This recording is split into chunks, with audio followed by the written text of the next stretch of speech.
Good morning students. 12th class में हम पढ़ रहे थे मूल अधिकार, नीति निर्देशक तत्व एवं मूल कर्तव्य।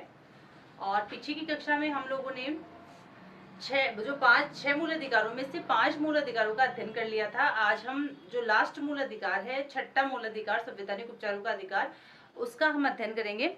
तो देखिए, सबसे आखिर में जो है छठा मूल अधिकार वो है संवैधानिक उपचारों का अधिकार। संवैधानिक उपचारों का अधिकार। और इस अधिकार का जो उल्लेख किया गया है वो किया गया है अनुच्छेद 32 में। इसका उल्लेख किया गया है अनुच्छेद 32 में। अब हम ये देखते हैं कि संवैधानिक उपचारों का अधिकार क्या है। देखिए, संविधान में प्रत्येक व्यक्ति को मूल अधिकार प्रदान किए गए हैं, परंतु जब तक इन अधिकारों की क्रियान्विति, इनका जो आरंभ है वो उचित तरीके से नहीं होगा, तब तक ये जो पीछे अपने को 5 मूल अधिकार मिले हुए हैं ये अर्थहीन है। कुल मिलाकर कहने की बात है कि जो मूल अधिकार हमें मिले हैं वो मूल अधिकार अगर सही तरीके से क्रियान्वित नहीं किए जाएंगे, उनका क्रियान्वयन, उनका आरंभ, उनका संचालीकरण अगर अच्छे ढंग से नहीं होगा, तो फिर जो मूल अधिकार हमें मिले हैं वो क्या है? अर्थहीन है। तो यहाँ पर ये जो संवैधानिक उपचारों का अधिकार है वो क्या करता है? इनका क्रियान्वयन सफल तरीके से करवाता है। और इसके साथ साथ ही संवैधानिक उपचारों का अधिकार, इसका अभिप्राय है कि नागरिक अधिकारों को लागू कराने के लिए न्यायपालिका की शरण ले सकता है। यानी अगर हम संवैधानिक उपचारों के अधिकार का अभिप्राय समझे, अभिप्राय मतलब समझे, तो मूल अधिकारों को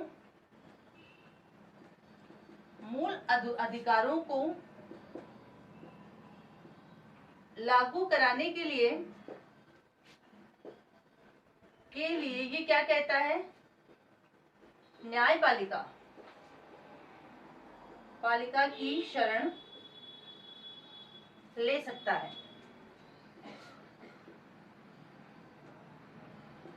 शरण ले सकता है। अब देखिए, इसके अंतर्गत क्या आता है? संवैधानिक उपचारों के अधिकार के अंतर्गत कि नागरिक अपने मूल अधिकारों को लागू करवाने के लिए किसकी शरण ले सकता है? न्यायपालिका की शरण ले सकता है। अब देखिए, इस बात को इस तरह से समझते हैं कि मान लो मूल अधिकार अपने को मिल गए और उनका जगह जगह हनन होता है, मूल अधिकारों का हनन होता है। अब ऐसी कोई व्यवस्था ही नहीं है कि अगर मूल अधिकारों का हनन हो तो न्यायपालिका में उसकी अपील की जा सकती है, जबकि संवैधानिक उपचारों का जो अधिकार है उसका मतलब ही यही है कि व्यक्ति जो है मूल अधिकारों को लागू करवाने के लिए किसकी शरण ले सकता है? न्यायपालिका की शरण ले सकता है। तो मतलब ये क्या करता है? क्रियान्वित करता है उचित तरीके से।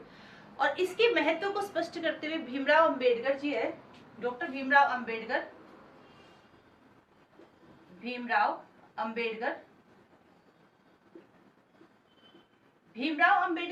से ने कहा था किसके बारे में? संवैधानिक उपचारों के अधिकार के बारे में, कि यदि मुझे यह पूछे कोई कि संविधान का वो कौन सा अनुच्छेद है जो ज्यादा महत्व रखता है, तो मैं अनुच्छेद 32 को छोड़कर किसी और की तरफ संकेत नहीं करूंगा। यानी भीमराव अंबेडकर संविधान निर्माता थे, प्रारूप समिति के अध्यक्ष थे। उनसे पूछा, उन्होंने कहा अगर कोई मुझसे पूछे कि संविधान का कौन सा जो अनुच्छेद है वो सबसे ज्यादा महत्वपूर्ण है, तो मैं अनुच्छेद 32 की ओर संकेत करूंगा। क्यों? क्योंकि ये है संविधान की क्या है? आत्मा व हृदय है। इसे संविधान की आत्मा व हृदय कहा उन्होंने, और ये कहा कि ये सबसे ज्यादा महत्वपूर्ण है और मैं इसी अनुच्छेद की ओर संकेत करूंगा। इसके साथ उन्होंने मूल जो संवैधानिक उपचारों का अधिकार अनुच्छेद 32 को क्या कहा? संविधान की आत्मा व हृदय कहा। संविधान की आत्मा व हृदय कहा। इस तरह से उन्होंने संवैधानिक उपचारों के अधिकार को प्रभावशाली बताया और इसकी ओर संकेत किया। तो इस तरह से संवैधानिक उपचारों का जो अधिकार है वो हम लोगों ने कर लिया है। 6 मूल अधिकार अपने पास हो गए हैं। इसके आगे आपका ये जो 12th क्लास में एक टॉपिक दिया हुआ है, और वो देखिए क्या है, ये है कि सर्वोच्च, एक इसके पैराग्राफ में भी कुछ लिखा हुआ है, वो भी मैं संवैधानिक उपचारों के अधिकार के अंतर्गत बताती हूँ कि अंबेडकर ने कहा कि अनुच्छेद 32 का महत्व स्पष्ट करते हुए कहा कि कोई मुझसे यह पूछे कि संविधान में कौन सा अनुच्छेद सबसे ज्यादा महत्वपूर्ण है, तो मैं अनुच्छेद 32 की ओर संकेत करूंगा, क्योंकि इस अनुच्छेद को अगर छोड़ दे, इस अनुच्छेद के बिना जो सारा संविधान है वो क्या है, शून्य है, जीरो है, कुछ नहीं है, अर्थहीन है। तो इस तरह से अनुच्छेद 32 का उन्होंने महत्व प्रतिपादित किया। इसके साथ साथ सर्वोच्च व उच्च न्यायालय में नागरिकों के मूल अधिकारों की रक्षा के लिए 5 प्रकार के लेख जारी किए जा सकते हैं। तो यहाँ पर देखिए प्रश्न क्या डालेंगे अपन कि नागरिकों के मूल अधिकारों की रक्षा के लिए सर्वोच्च व उच्च न्यायालय के द्वारा जारी लेख, ये बहुत महत्वपूर्ण है। एक्सप्लेन कर रखा है आपकी किताब में, इसको तो मैं इसको खाली आपको एक्सप्लेन करके किताब में से समझा दूंगी। तो देखिए, मूल अधिकारों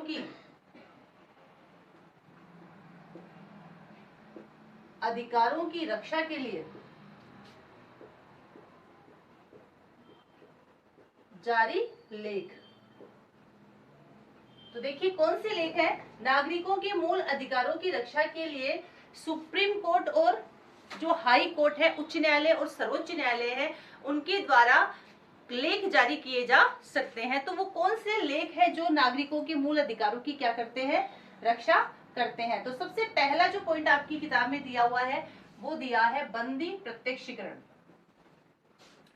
प्रत्यक्षीकरण लेख, बंदी प्रत्यक्षीकरण लेख। और देखिए ये बंदी प्रत्यक्षीकरण लेख क्या है। इस बंदी प्रत्यक्षीकरण लेख के अंतर्गत क्या प्रावधान किए गए हैं कि यदि किसी व्यक्ति की प्रार्थना पर यह लेख जारी किया जाता है, जब किसी व्यक्ति को जो जिसे बंदी बनाया गया है, जब किसी बंदी को यह लगता है कि उसे अवैध तरीके से बंदी बनाया गया है, तो सुप्रीम कोर्ट के द्वारा या हाई कोर्ट के द्वारा संबंधित अधिकारी को यह आदेश जारी किया जाता है कि अतिशीघ्र उस व्यक्ति को सही स्थान और सही समय पर न्यायालय के समक्ष उपस्थित करे, और फिर इसके बाद में अगर वो अवैध तरीके से बंदी बनाया जाता है तो उसे तुरंत तत्काल प्रभाव से उसे मुक्त करने की आज्ञा दी जाती है। तो देखिए ये चीज क्या है, ये बंदी का मतलब हम लोगों को पता है कि अपराधी, कोई अपराधी है जिसने अपराध किया है तो उसे गिरफ्तार किया जाता है, तो वो बंदी है। तो बंदी के प्रत्यक्षीकरण में बंदी की रक्षा करने के लिए यह है सुप्रीम कोर्ट और हाई कोर्ट के द्वारा क्या किया जाता है, लेख जारी किया जाता है। यह उस व्यक्ति की प्रार्थना पर जारी किया जाता है जिसे क्या किया गया है, जिसे ये लगता है कि उसे अवैध तरीके से क्या किया गया है, बंदी बनाया गया है। और इसके बाद में सुप्रीम कोर्ट और हाई कोर्ट के द्वारा जो संबंधित अधिकारी है उसे ये आदेश दिया जाता है कि इसे उचित समय और उचित स्थान पर प्रस्तुत करें न्यायालय के सम्मुख, और उसके बाद में अगर वो अवैध तरीके से बंदी होता है तो उसे तत्काल प्रभाव से छोड़ने की आज्ञा दी जाती है। तो ये है क्या, बंदी प्रत्यक्षीकरण, जो एक उस व्यक्ति की प्रार्थना पर जारी किया जाता है जिसे ये लगता है कि उसे अवैध तरीके से बंदी बनाया गया। दूसरा देखिए क्या है, दूसरा है परमादेश। परमादेश देखिए किससे संबंध में होता है, यह आदेश न्यायालय द्वारा उस पदाधिकारी को दिया जाता है जो अपने कर्तव्य का निर्वहन सही तरीके से नहीं कर रहा है, जो अपने कर्तव्य का समुचित पालन नहीं कर रहा है। यानी परमादेश यानी किसको, न्यायालय के द्वारा किसको दिया जाता है, उस पदाधिकारी को, संबंधित व्यक्ति को जो क्या कर रहा है, पदाधिकारी को दिया जाता है जो क्या कर रहा है, जो अपने कर्तव्य का निर्वहन उचित तरीके से नहीं करता है, उसे यह आदेश जारी किया जाता है कि आप अपने कर्तव्य का उचित तरीके से निर्वहन नहीं कर रहे हो तो उस व्यक्ति को क्या किया जाता है, यह आदेश जारी किया जाता है। किसके द्वारा? न्यायालय के द्वारा जारी किया जाता है। कौन से व्यक्ति को? उस पदाधिकारी को जो अपने कर्तव्य का निर्वहन सही तरीके से नहीं कर रहा है उसको दिया जाता है। तो ये क्या कहलाता है? ये कहलाता है परमादेश। इसके बाद में आता है प्रतिषेध लेख। प्रतिषेध लेख, देखिए प्रतिषेध लेख क्या होता है। इसके अंतर्गत सबसे पहले तो मैं आपको जो त्रिस्तरीय न्यायपालिका है उसका थोड़ा सा आपको बता देती हूँ कि भारत में जो त्रिस्तरीय न्यायपालिका विद्यमान है, त्रिस्तरीय का मतलब 3 स्तरों वाली, तो इसमें देखिए ये त्रिस्तरीय न्यायपालिका है। और सबसे नीचे जो होते हैं उनको हम बोलते हैं अधीनस्थ न्यायालय, अधीनस्थ। उसके बाद में आता है उच्च न्यायालय जिसको हम बोलते हैं हाई कोर्ट, प्रत्येक राज्य में होता है, इस 2 राज्यों का एक भी हो सकता है। इसके बाद में होता है उच्चतम न्यायालय, अंतिम अपील यहाँ पर होती है। वैसे अंतिम अपील राष्ट्रपति के पास भी होता है लेकिन वो थोड़ा सा अलग मुद्दा है। तो यहाँ पर हम देखते हैं फर्स्ट, सेकंड और थर्ड। इसके बाद में यहाँ पर ये जो प्रतिषेध लेख है इससे संबंधित क्या चीजें बता रही हूँ मैं आपको कि मान लीजिए उच्चतम न्यायालय और उच्च न्यायालय अपने अधीनस्थ न्यायालय को यह आदेश देता है। देखिए उच्चतम न्यायालय के अधीन कौन हो गया? उच्च हो गया। उच्च के अधीन कौन हो गया? अधीनस्थ हो गया। तो यह अपने अधीनस्थ यानी अपने नीचे वाले न्यायालय को यह आदेश जारी करके कहते हैं कि कोई मामला होता है, संबंधित मामला है, उस पर वो कार्यवाही न करे क्योंकि ये इसके अधिकार क्षेत्र में नहीं आता है। कुछ ऐसे मामले होते हैं जिनमें सीधी अपील उच्चतम न्यायालय में की जाती है। कुछ ऐसे मामले होते हैं, कुछ ऐसे क्षेत्राधिकार है जो खाली उच्चतम न्यायालय के पास है। तो उच्चतम न्यायालय क्या करता है? ये आदेश जारी करता है किन के प्रति? अपने जो अधीन न्यायालय है उनको यह आदेश जारी करता है कि संबंधित मामले में कोई कार्यवाही न करे। क्यों? क्योंकि ये उनके क्षेत्राधिकार से बाहर है। तो उस पर सिर्फ अधिकार किसका होता है? उच्चतम न्यायालय का होता है। तो ये कहलाता है प्रतिषेध लेख। इसके बाद में आता है उत्प्रेषण लेख। चौथा जो है वो है उत्प्रेषण लेख।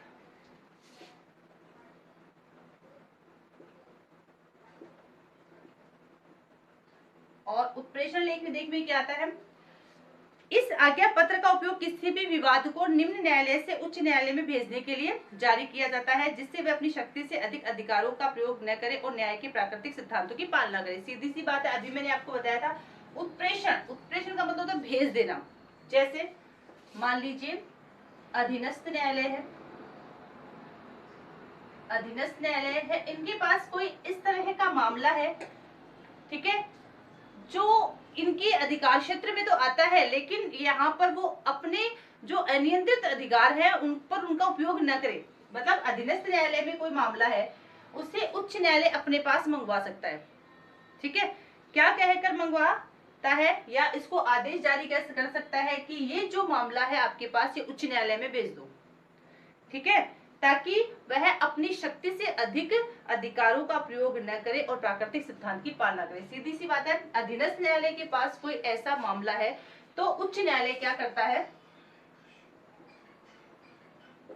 उच्च न्यायालय किसको आदेश देगा? इस अधीनस्थ न्यायालय को आदेश देगा कि यह जो मामला है ये उसके पास भेज दिया जाए।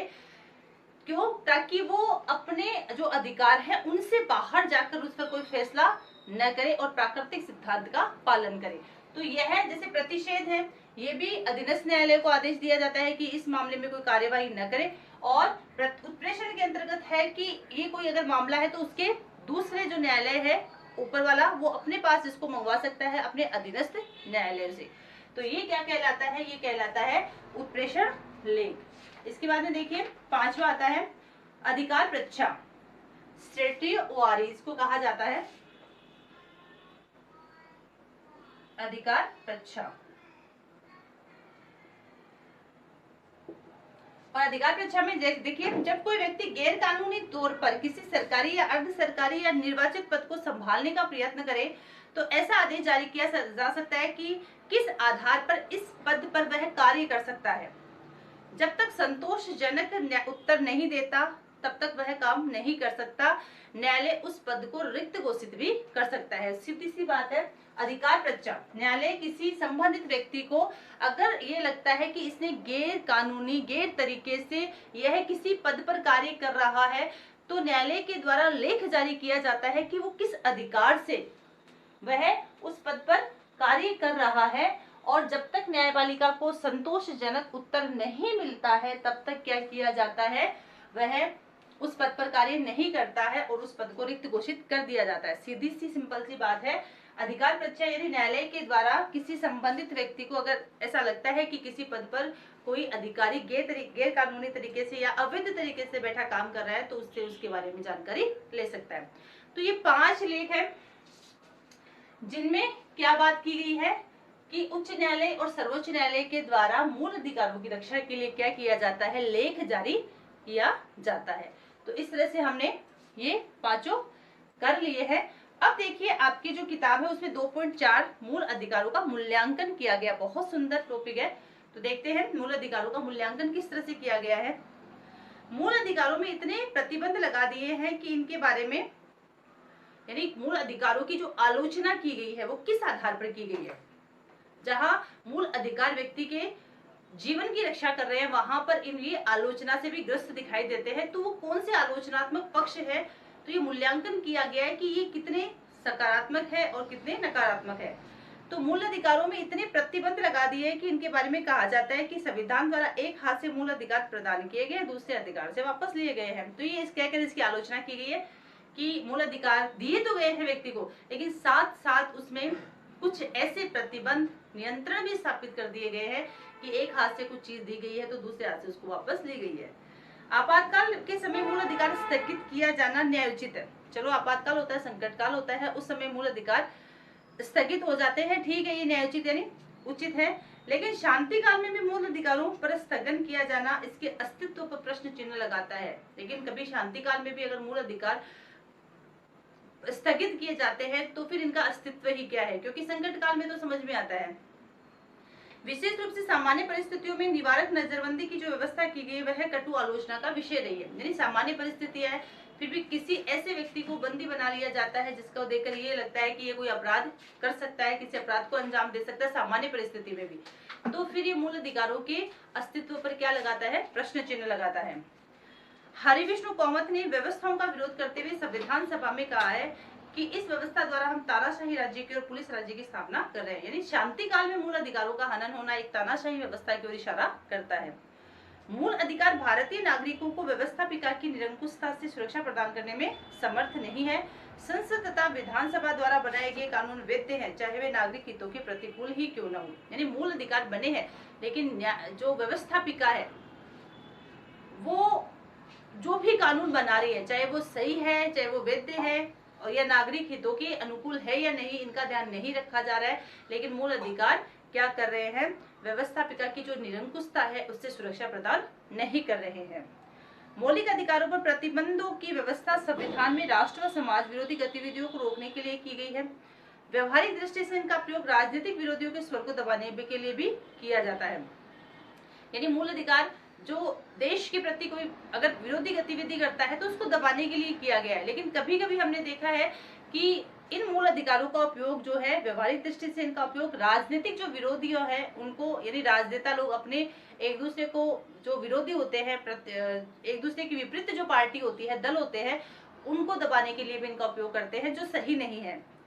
मूल अधिकारों के अंतर्गत भारतीय संविधान में अल्पसंख्यकों, जाति, अनुसूचित जाति, जनजाति के लिए विशेष आरक्षण की व्यवस्था की गई है, किंतु इनका उपयोग वोटों की राजनीति के लिए हुआ। ये बात एकदम फैक्ट है, तथ्य सही है कि आरक्षण की व्यवस्था की गई है अनुसूचित जाति जनजाति के लोगों के लिए, लेकिन कई बार हम देखते हैं कि इनका उपयोग जो है वो वोटों के लिए भी होता है। वोट बैंक बढ़ाने के लिए राजनीतिक दलों के द्वारा इनका उपयोग किया जाता है। शोषण के विरुद्ध अधिकार यद्यपि स्त्रियों, बच्चों, गरीब कामगारों के हितों की रक्षा के लिए बनाया गया है, किंतु अशिक्षा, बेरोजगारी, गरीबी के कारण इन वर्गों का शोषण व्यवहारिक रूप से नहीं रोका जाता है। यानी अनुसूचित जो शोषण के विरुद्ध अधिकार है वो शोषण का विरोध किया गया इसमें, लेकिन गरीबी के कारण, बेरोजगारी के कारण कई लोगों का शोषण किया है, तो इस प्रकार उनका शोषण तो रुक ही नहीं रहा है। मौलिक अधिकारों को न्यायिक सुरक्षा देने के बाद वर्तमान न्यायिक प्रक्रिया लंबी, जटिल व खर्चीली होने से आम नागरिकों के हितों की रक्षा करने में सफल नहीं हो पा रही है। यानी कुछ ऐसी बातें हैं मूल अधिकारों को लेकर कि जहां पर नागरिकों की स्वतंत्रता प्रदान की गई है हर क्षेत्र में, वहीं पर उस पर कुछ ऐसे प्रतिबंध या ऐसे अंकुश लगाए गए हैं जो हम ये कह सकते हैं कि सही नहीं है, तथ्य संगत नहीं है। ये बात एकदम सही है कि जहां पर संविधान के द्वारा नागरिकों को मूल अधिकार प्रदान किए गए हैं, वहीं इस पर प्रतिबंध लगाकर दूसरे हाथ से इनको वापस भी नागरिकों से के लिए से खींचा गया है। और साथ ही साथ ये भी है कि जहां पर व्यवहारिक दृष्टि से हम देखते हैं तो मूल अधिकार जहां नागरिकों के हितों की रक्षा करते हैं, वहां इन पर प्रतिबंध भी स्थापित करते हैं। तो इस तरह से देखिए मूल अधिकारों का हम लोगों ने क्या किया है, मूल्यांकन किया है। अब अगला जो टॉपिक आता है आपका आता है नीति निर्देशक तत्व। नेक्स्ट जो टॉपिक है, मूल अधिकार कंप्लीट होते हैं, नीति निर्देशक तत्व। और नीति निर्देशक तत्व जो है, मूल अधिकारों के बारे में हमने पढ़ा था कि मूल अधिकारों का जो वर्णन किया गया है वो कौन से भाग में किया गया है, तीसरे भाग में। और 12 से 30 और फिर 32 से लेकर 35 जो अनुच्छेद हैं, इनमें इनका वर्णन किया गया है। अब जो नीति निर्देशक तत्व है, सबसे पहले हम देख लेते हैं कहाँ इसका वर्णन किया गया है, संविधान के कौन से भाग में इसका वर्णन किया गया है। तो देखते हैं नीति निर्देशक तत्व, मूल अधिकार कंप्लीट हो गए अपने।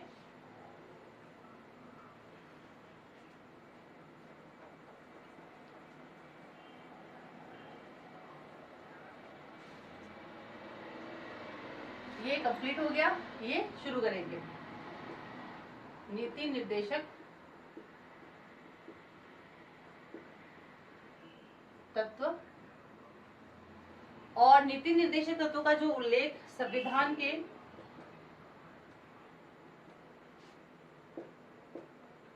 भाग 4 में अनुच्छेद 36 से लेकर 51 तक, अनुच्छेद 36 से 51 तक, ठीक है। उसके बाद में 51 में क्या आ जाता है, मूल कर्तव्य आ जाते हैं। तो ये बात हमें ध्यान रखनी है, बहुत महत्वपूर्ण है ये बात भी। हमारे संविधान की एक प्रमुख विशेषता है नीति निर्देशक तत्व। और नीति निर्देशक तत्व को कौन से देश के संविधान से लिया गया है, इसे हमने अपने संविधान में लिया है आयरलैंड के संविधान से, संविधान से ग्रहण किया है।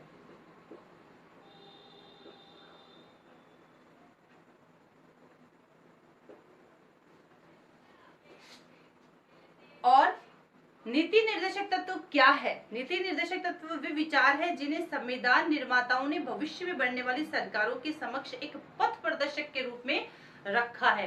तो नीति निर्देशक तत्व किसका काम करते हैं? ये पथ प्रदर्शक का काम करते हैं, पथ प्रदर्शक का काम करते हैं। और किसकी पथ प्रदर्शक का काम करते हैं? जो दल सरकार बनाते हैं उनको मार्ग दिखाने का, उनका पथ प्रदर्शन करने का काम कौन करते हैं? वो करते हैं नीति निर्देशक तत्व। डॉक्टर राजेंद्र प्रसाद के शब्दों में अगर हम बात करते हैं तो राज्य नीति निर्देशक सिद्धांतों का उद्देश्य जनता के कल्याण को प्रोत्साहित करने वाली सामाजिक व्यवस्था का निर्माण करना है। नीति निर्देशक तत्व राज्य की कार्यपालिका एवं व्यवस्थापिका के समक्ष आचार संहिता के रूप में है। यह देश की मौलिक अधिकार परामर्शदात्री समिति ने स्वीकार किया कि इन्हें संचालन हेतु मूलभूत सिद्धांत माना जाए। संविधान का अनुच्छेद 37 ये कहता है कि इस भाग में दिए गए उपबंधों को किसी भी न्यायालय द्वारा बाध्यता नहीं की जा सकती। तब भी इसमें दिए हुए तत्व देश के शासन में मूलभूत है और विधि निर्माण में इन तत्वों का प्रयोग करना राज्य का कर्तव्य होगा। कुल मिलाकर अगर हम बात करते हैं तो पथ प्रदर्शक के साथ साथ लोक कल्याणकारी राज्य की स्थापना करना इसका उद्देश्य है। अगर हम नीति निर्देशक तत्व को एक लाइन में, एक सेंटेंस में अगर हम इसको देखें तो इसका मुख्य काम है लोक कल्याणकारी राज्य की स्थापना करना।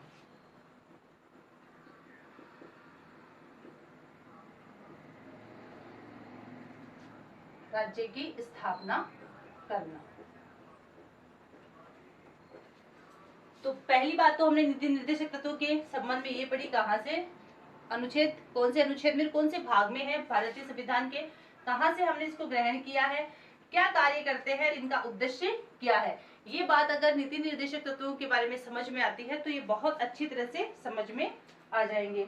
और देखिए अनुच्छेद जो है वो 36 से 51 तक आपके किताब में दिए हुए हैं। तो इसका हम थोड़ा सा देख लेते हैं कि सबसे पहले किस हिसाब से बांटा गया है।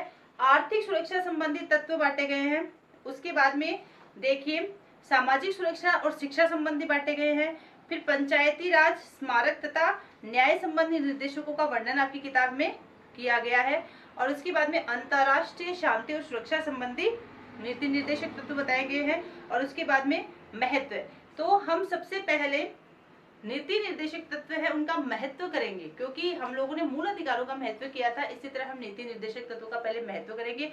और फिर आपकी किताब में नीति निर्देशक तत्व जो है वो भागों में बंटकर दिए हुए हैं, तो उनकी हम रीडिंग जरूर करेंगे। इसके साथ साथ ही नीति निर्देशक तत्वों के क्रियान्वयन के लिए बहुत अच्छे उदाहरण और मूल अधिकार और नीति निर्देशक तत्वों में संबंध दिए गए हैं। इसके बाद में लास्ट अपना टॉपिक बचेगा मूल कर्तव्य वाला। तो नीति निर्देशक तत्व हमें क्या करने हैं, पूरे कंप्लीट करने हैं। आगे आने वाली कक्षा में हम इसके महत्व को लेकर इसके आगे का वर्णन करेंगे। आपको अपनी नोटबुक में ये सारा जो वर्क है वो फेयर वर्क के रूप में ही करना है, इसे आप होमवर्क के रूप में कंटिन्यू करेंगे। आगे आने वाली कक्षा में हम जो नीति निर्देशक तत्व है उनका अध्ययन करेंगे। Thank you.